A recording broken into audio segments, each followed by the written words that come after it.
చెప్పండి బీసీలకు సంబంధించి అంతా అయిపోయింది అనే దిశలో సో రెడ్డి జాగృతికి సంబంధించి కేసు వేయడం ఎట్లా వస్తుంది?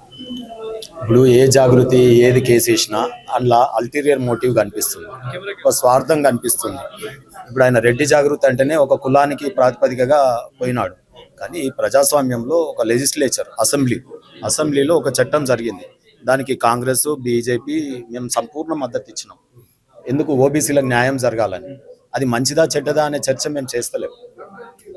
మేము ఏమంటున్నామంటే ఓబీసీలకు లోకల్ బాడీస్లో రాష్ట్రానికి ఉన్నటువంటి వెసులుబాటు ప్రకారం మీరు ఇచ్చుకోండి అని చెప్పే ఒక వెసులుబాటుతోనే మేము ఈరోజు ఓపికగా బీజేపీ పార్టీ కాంగ్రెస్ పార్టీ విధానాలు నచ్చకపోయినా మేము అసెంబ్లీలో మద్దతు ఇచ్చినాం.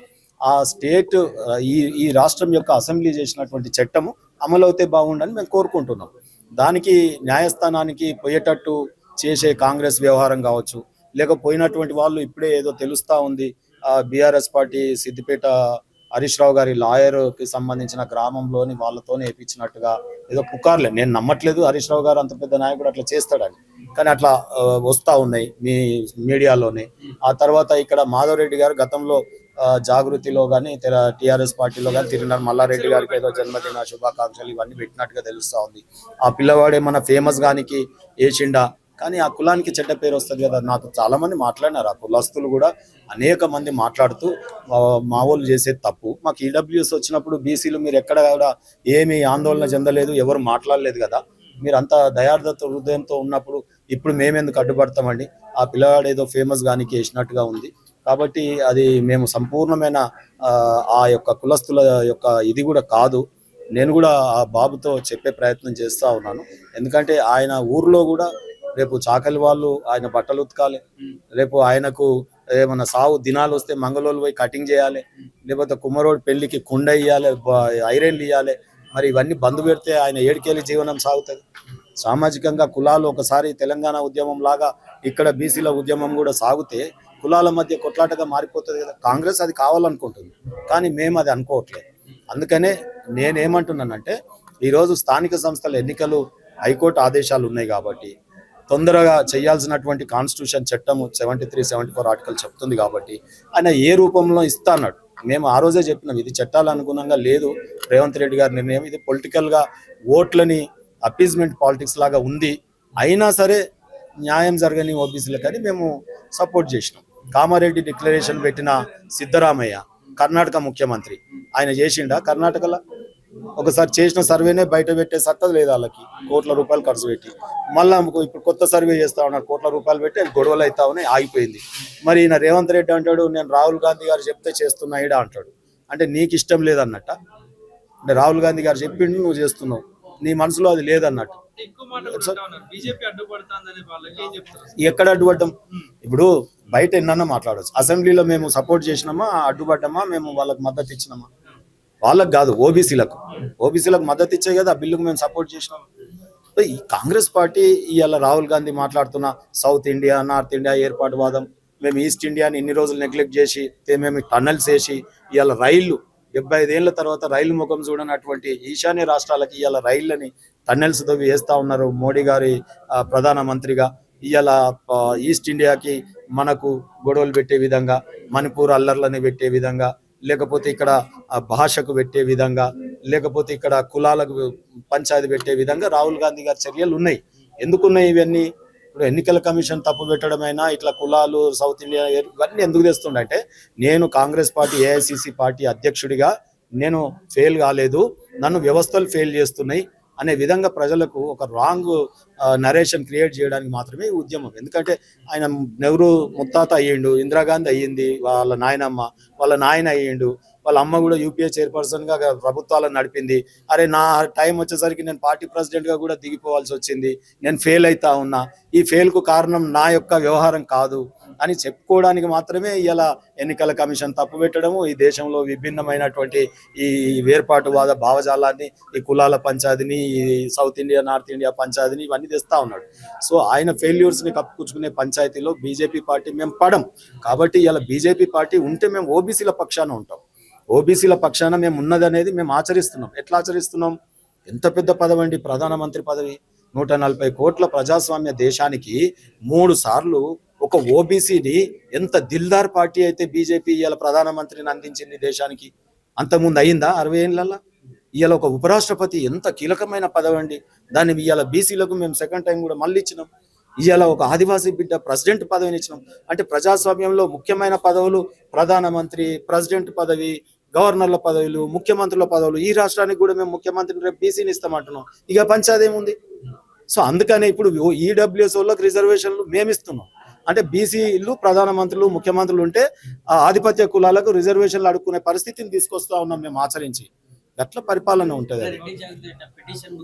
అది చిన్న విషయం సోదరా. ఆయనకి ఇదే కోరుకున్నాడు. ఊకే ఆయన పేరు చెప్తారని చెప్పి ఆదేశం. ఇక నేను ఎందుకు తీయాలి? ఆ పిల్లగాడు వెనకట మా పరిచయం ఉన్న పిల్లగాడే. ఆయన చెప్తే వినాలి కదా. ఆ స్వభావం ఉంది కాబట్టి ఆయన బయట పోదు. బీసీలకు న్యాయం జరగాలంటే ఆ పేరును తీయకండి.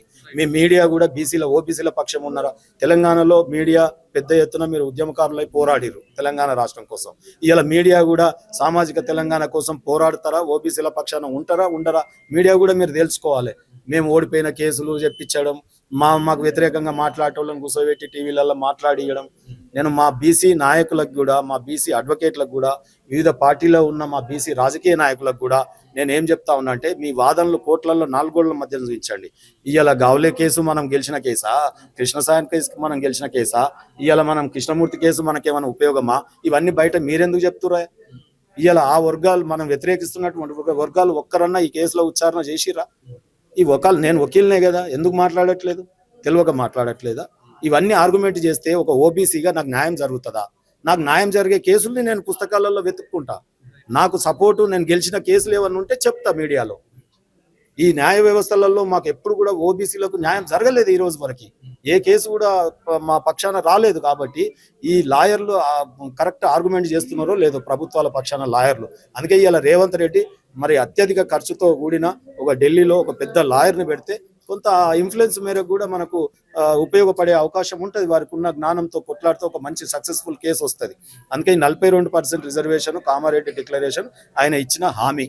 మరి రేపు కోర్టులో కూడా మరి మంచి లాయర్లను పెట్టి ఉట్టి అడ్వకేట్ జనరల్ మీదనో వీళ్ళ మీదనో ఆధారపడి చేయడం కాకుండా సపోర్టివ్ మెకానిజం కూడా పెట్టి పెద్ద లాయర్లను పెట్టి ప్రభుత్వం పోరాడితే ఓబీసీలకు న్యాయం జరుగుతుంది.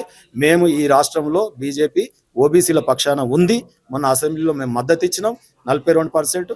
రేపు కూడా మేము ఓబీసీల పక్షాన రేవంత్ రెడ్డి ఫెయిల్ అయితే మాత్రం మేము వారి మీద నేరుగా పోరాటం కూడా చేస్తాం. నా పేరు Avaru Venukumar, BC intellectuals forum state coordinator.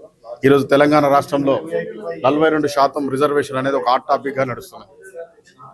ఈ 42% రిజర్వేషన్ అనేవి నిలబడవా అనేది ఒక సవాల్.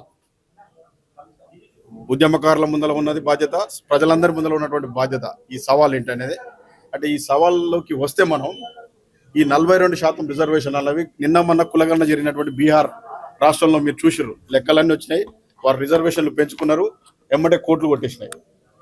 అట్లనే మహారాష్ట్రలో స్థానిక సంస్థల ఎన్నికలు జరిగినాక కూడా సర్పంచ్ ఎంపీడీసీ పదవి విచ్చేతులు అయినారు.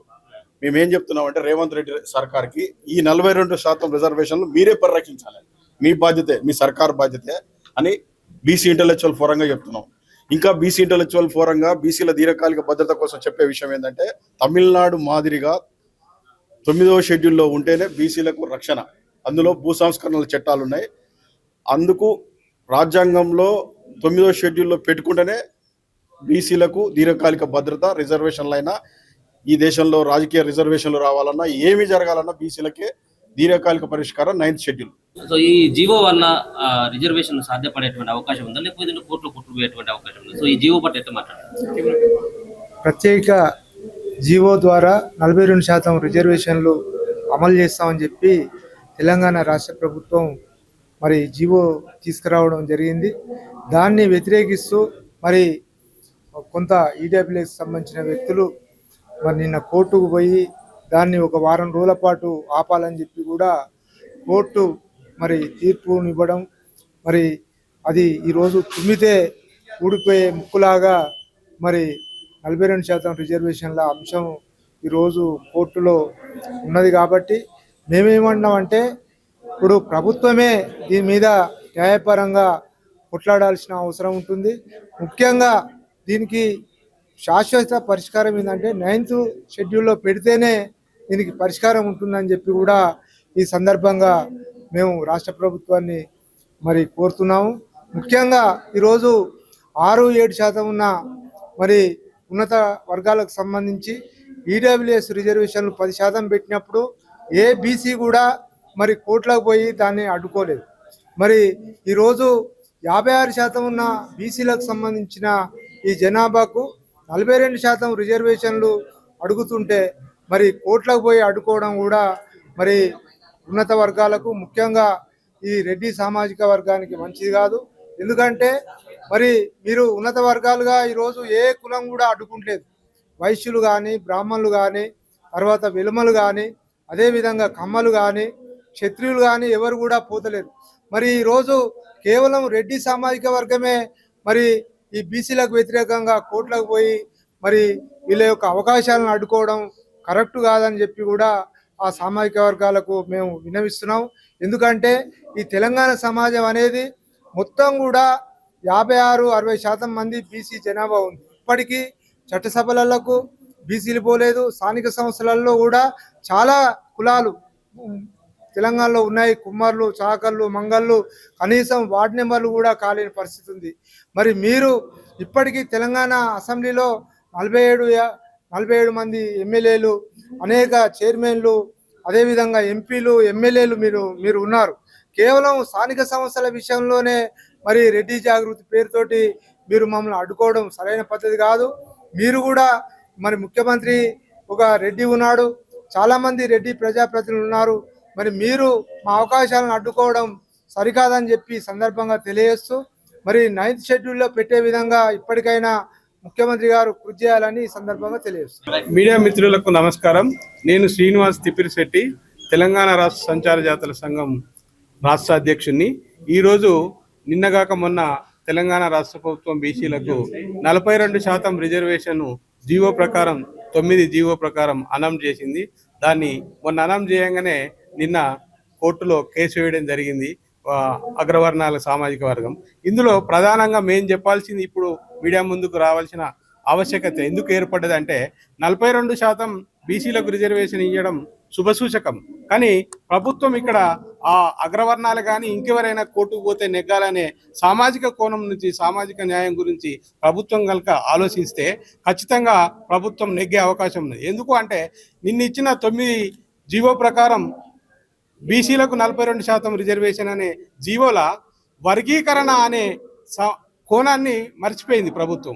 వర్గీకరణ ఎందుకు అంటున్నామంటే, నాడు కాంగ్రెస్ ప్రభుత్వం 2023లో కామారెడ్డి డిక్లరేషన్ల స్థానిక సంస్థలల్లో కనీసం బీసీలకు 23 నుంచి 42% రిజర్వేషన్ పెంచుతాం, వర్గీకరణతో పాటు పెంచుతామని ప్రకటించింది. కానీ నేడు నిన్నగాక మొన్న ఇచ్చిన జీవోల 9లో వర్గీకరణ అనే పదం వాడలేదు. ఎందుకు వాడలేదంటే, వర్గీకరణ ఇక్కడ ఎందుకు ప్రస్తావన చేస్తున్నామంటే, మేము బీసీ కులాలు ఇవాళ 136 ఉంటే అలా 52 సంచార కులాలు ఉన్నాయి.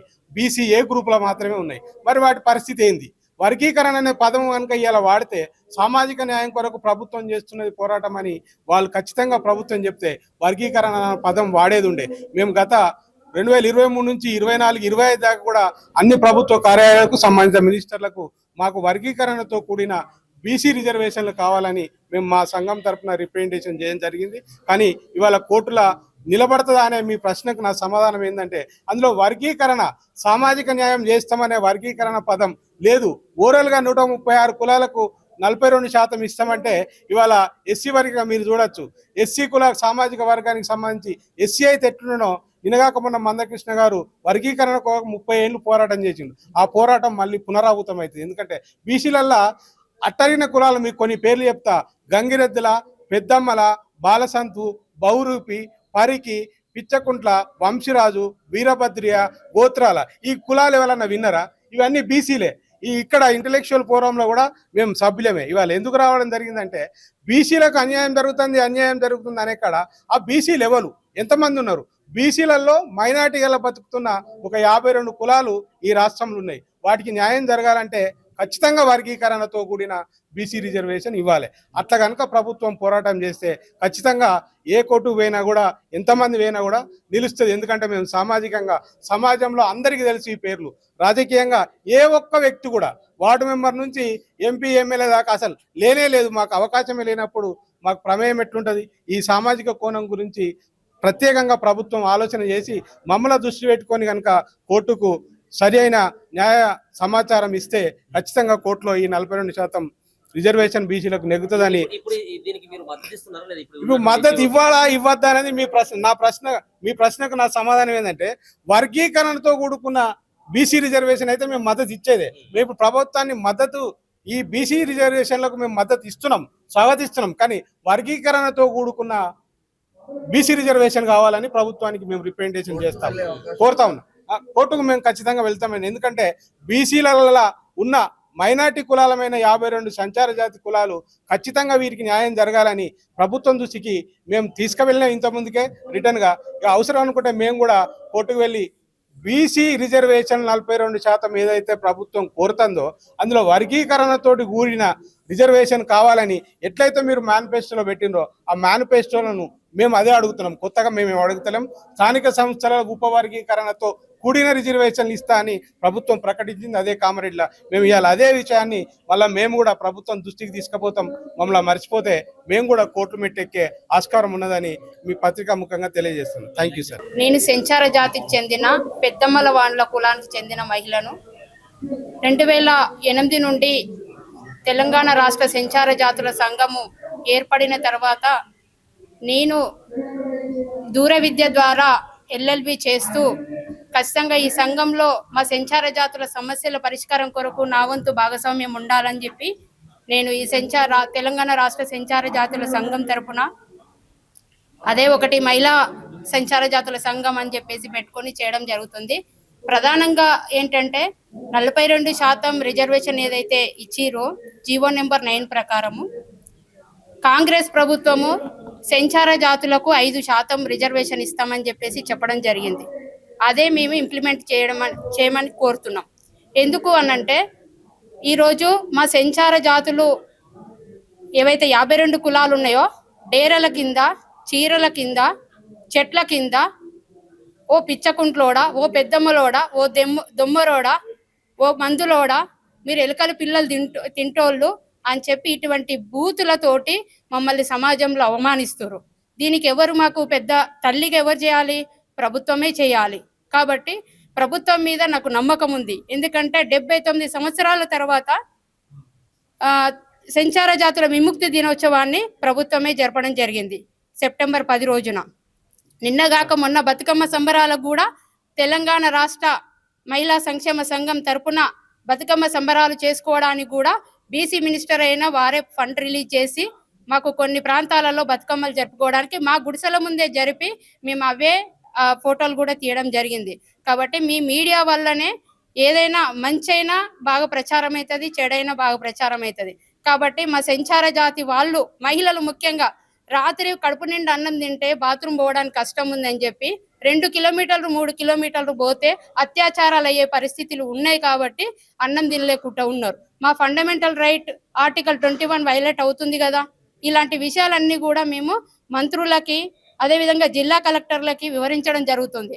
కాబట్టి ఇప్పుడు ఈ 42% రిజర్వేషన్లో ప్రత్యేకంగా సంచార జాతులకు వర్గీకరణ చేసిన తర్వాతనే ఇది 42% సంబంధించినటువంటి ఎలక్షన్స్ పోవాలని చెప్పేసి మా సంచార జాతుల మహిళా సంఘం తరపున డిమాండ్ చేస్తూ ఉన్నాం. లేకపోతే గవర్నమెంట్ చేస్తుంది అనేది చాలా నమ్మకం ఉంది. ఒకవేళ చేయకపోతే అందరికీ కల్పించినట్టు మానవ హక్కులు మా సంచార జాతులకు కూడా ఉన్నాయి. కాబట్టి అందులో ముఖ్యంగా మా మహిళా హక్కులకు కూడా ఉన్నాయి. కాబట్టి ఖచ్చితంగా కోర్టు పోవడానికి కూడా వెనుకాడే పరిస్థితి అయితే లేదు. ఎందుకంటే మీకు వీలైతే మీ మీడియా మిత్రులు మిమ్మల్ని తీసుకెళ్తాం. మా ప్రదేశాలు ఎక్కడ ఉన్నాయి ఏంటి, ఇప్పుడు కూడా తేళ్ళు వచ్చి కరుస్తాయి, పాములు వచ్చి కరుస్తాయి. ఈ వర్షాకాలంలో విపరీతమైన నీరు. ఎందుకంటే వాళ్ళకు సమాజం అంటే తెలియదు. పుట్టుకతోడే నేరస్తులు అని చెప్పేసి బ్రిటిష్ ప్రభుత్వం వేసినటువంటి దానిని ఇంకా కొనసాగుతుంది అనేది చెప్పొచ్చు. ఎందుకంటే ఇంకా ఏ గవర్నమెంట్ కూడా పట్టించుకోవట్లేదు. కొంత కాంగ్రెస్ వాళ్ళు ఇప్పుడు ఉన్నటువంటి ప్రభుత్వం వాళ్ళు విముక్తి దినం ఒకటి తర్వాత మమ్మల్ని రౌండ్ టేబుల్ సమావేశాలు చేసి కొంత చేస్తామంటారు. ఖచ్చితంగా ఈ మీడియా రూపకంగా మేము ప్రభుత్వాన్ని కోరేది ఏంటంటే ఎంత మా సంచార జాతులకు 52 కులాలకు ఎంత వాటా వస్తుందో అంత మీరు చేసిన తర్వాతనే 42% ప్రకారంగా ఎన్నికలకు పోవాలని చెప్పేసి మా ప్రధానమైన డిమాండ్. లేకపోతే మా ఫండమెంటల్ రైట్స్ వైలేట్ అవుతున్నాయి కాబట్టి ఖచ్చితంగా ప్రభుత్వం కోర్టు జడ్జి ముందుకు రావాల్సిన అవసరం అయితే ఉంది.